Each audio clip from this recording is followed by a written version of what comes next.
No, no, señor.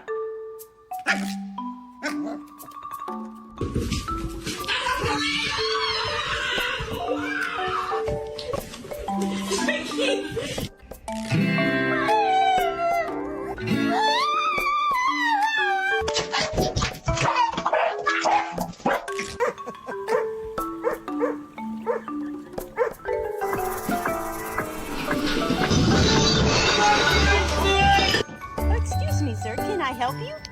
What would you like today? A treat? Here you go.